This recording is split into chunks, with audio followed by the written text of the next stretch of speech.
नमस्कार पालक मित्रांनो, मी अमोल जाधव. स्वागत आहे तुमचे CSC मराठी या यूट्यूब चॅनलवरती.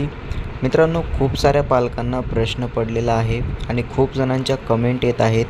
त्यांचं म्हणणं असं आहे की आता आमचा नंबर जो आहे तो वेटिंग लिस्टमध्ये 1 नंबरला आहे किंवा कोणाचा 2 नंबरला आहे, 3 नंबरला आहे, कोणाचा 20 नंबरला आहे.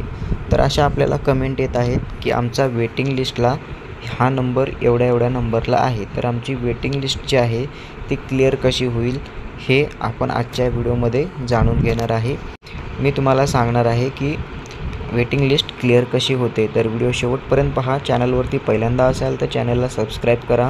अशाच महत्त्वपूर्ण व्हिडिओज आणि अपडेट तुम्हाला भेटत राहतात. तर सगळ्यात पहिल्यांदा तुम्हाला RTच्या वेबसाईटवरती यायचं आहे. RTच्या वेबसाईटवरती आल्यानंतर तुम्हाला खाली आल्यानंतर एक ऑप्शन आहे वेटिंग लिस्ट म्हणजेच प्रतीक्षा यादी. ही पाहण्यासाठी तुम्हाला वेटिंग लिस्ट यावरती एकदा क्लिक करायचं आहे. इथे तुम्हाला अकॅडमिक इयर 2025-26 हे सिलेक्ट राहू द्यायचं आहे.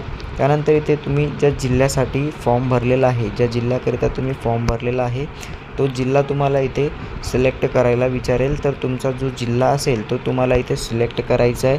यापुढे गो बटन आहे, यावरती एकदा क्लिक करायचं आहे. त्यानंतर इथे प्रोसेसिंग होईल आणि तुमच्यासमोर त्या जिल्ह्याची संपूर्ण वेटिंग लिस्टची यादी तुमच्यासमोर आलेली दिसणार आहे. तर ते थोडा वेळ लागू शकतो. तर तुम्हाला अशा पद्धतीने ही सर्व डिटेल्स जे आहेत ते इथे फिल करायचे आहेत आणि सिम्पली या गो बटनवरती क्लिक करून घ्यायचं आहे. थोड्या वेळानंतर तुमच्यासमोर अशा प्रकारे ही लिस्ट जी आहे ती वेटिंग लिस्ट तुमच्यासमोर आलेली दिसणार आहे. यामध्ये तुम्ही ॲप्लिकेशन नंबर पाहू शकताय, विद्यार्थ्याचं नाव पाहू शकताय, मीडियम कोणतं आहे, त्यानंतर कोणत्या स्टँडर्डसाठी वेटिंगला आहे, त्यानंतर डेट ऑफ बर्थ काय आहे, प्रायोरिटी नंबर म्हणजेच प्राधान्य क्रमांक हे जे आहे ते इथे आपल्याला सर्व बघायला मिळेल.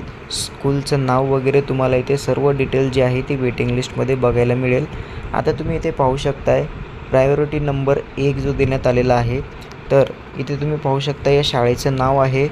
ठीक आहे, हे शाळेचं नाव तुम्ही पाहिलं.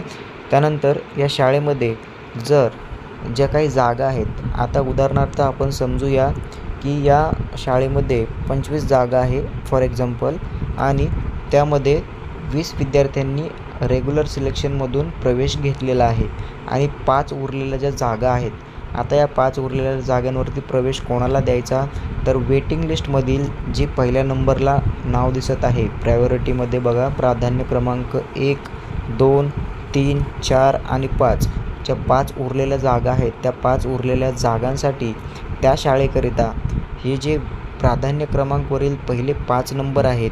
ठीक आहे, मी उदाहरणार्थ सांगतो आहे. जास्त जागा असतील तर तुमचा नंबर देखील तिथे लागू शकतो, पण जास्तीत जास्त माझ्या अनुभवाप्रमाणे 1 ते 5 मधील विद्यार्थ्यांचे खूप जास्त प्रमाणामध्ये चान्स राहतात वेटिंग लिस्टमधून नंबर लागण्याचे. तर हे तुम्हाला एक समजवण्यासाठी मी एक्झाम्पल सांगितलेलं आहे. तर अशा पद्धतीने तुम्ही तुमचा इथे प्रायोरिटी नंबर्स म्हणजेच प्राधान्य क्रमांक काय आहे ते बघायचं आहे आणि जितका तुमचा कमी असेल प्राधान्य क्रमांक तेवढे जास्त चान्स आहेत तुमचे RTमध्ये नंबर लागण्याचे. तर आशा करतो तुमच्या मनातील प्रश्नाचे उत्तरे मी देण्याचा प्रयत्न केलेला आहे. तुम्हाला व्हिडिओ आवडला असेल तर व्हिडिओ नक्की लाईक करा आणि इतरांपर्यंत शेअर करा. धन्यवाद.